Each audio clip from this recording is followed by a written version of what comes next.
It wasn't long before the ascetics who had been Siddhartha's companions found him eating and turned away in disgust.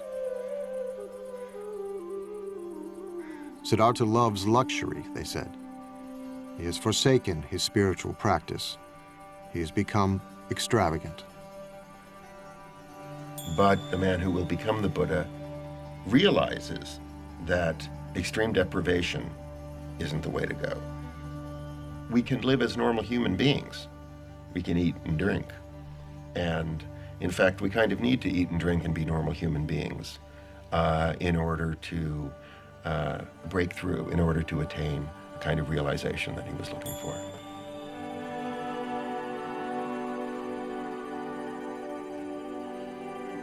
Siddhartha had put his faith in 2 gurus. They hadn't helped him. He'd punished his mind and body. That had almost killed him. Now, he knew what he must do. To find the answer to his questions, he would look within and trust himself.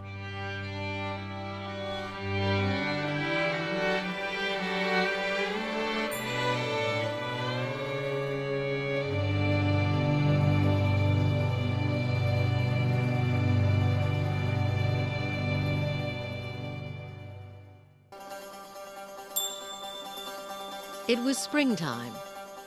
The moon was full. Before the sun would rise, Siddhartha's long search would be over. He sat down under a Bodhi tree in the shelter of the natural world in all of its beauty and fullness. And he said, "I will not move from this place until I have solved my problem.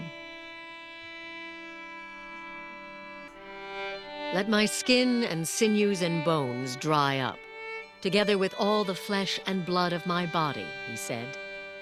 "I welcome it.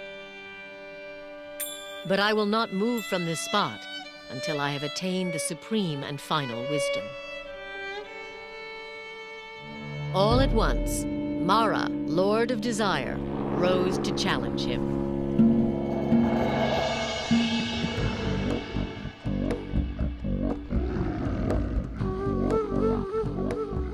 With an army of demons, he attacked.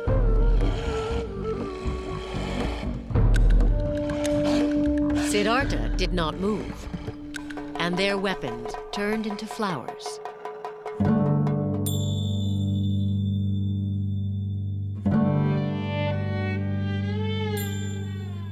Mara is the ruler of this realm of desire, this world that we all live in.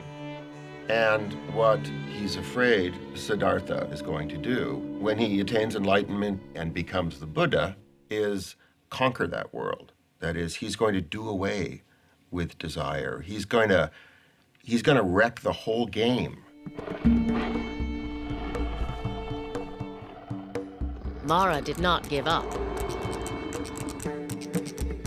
He sent his 3 daughters to seduce him.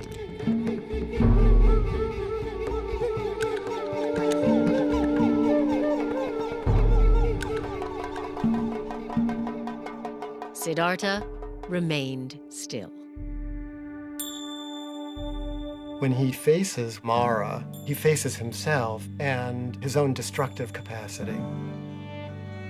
But he's not the warrior trying to do battle with those qualities. He's discovered his own capacity for equanimity. He has become like, the top of the great Himalayan mountains, The weather is passing over him, storms are raging around him, and he sits like the top of the mountain, impassive, not in a trance state, totally aware of everything. So he frustrates Mara. Siddhartha resisted every temptation Mara could devise. The Lord of Desire had one final test.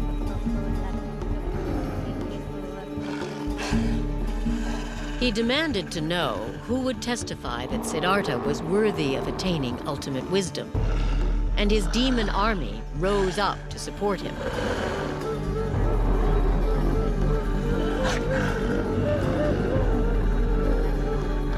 Siddhartha said nothing.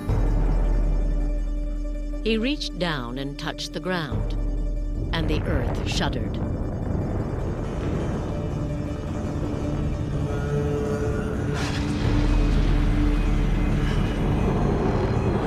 Mara's demons fled.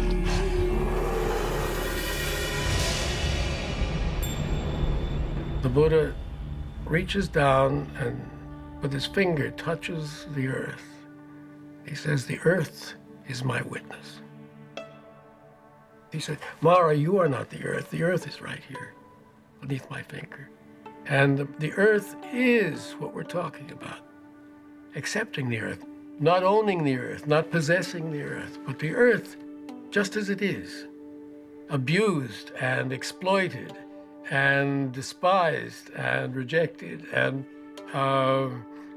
plowed and mined, spat on and everything else, you know. It's still the earth, and we owe everything to it."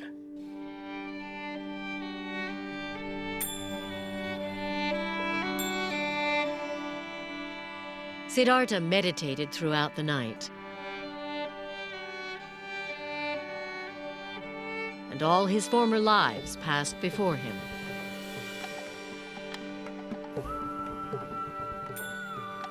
He remembers all his previous lives, infinite numbers of previous lives. Female and male and every other race and every other being in the vast ocean of life forms.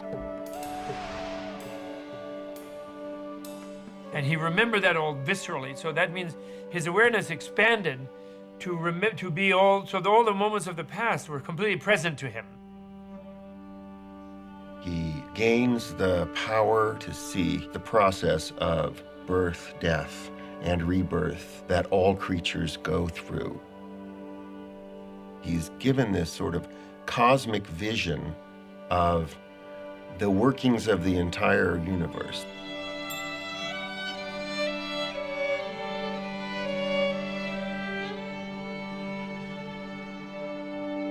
As the morning star appeared, he roared like a lion. "My mind," he said, "is at peace."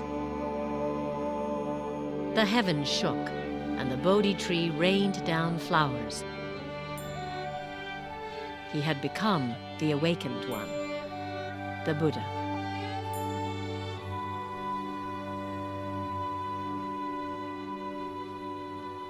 Something new opens up for him, which he calls nirvana, or which he calls awakening.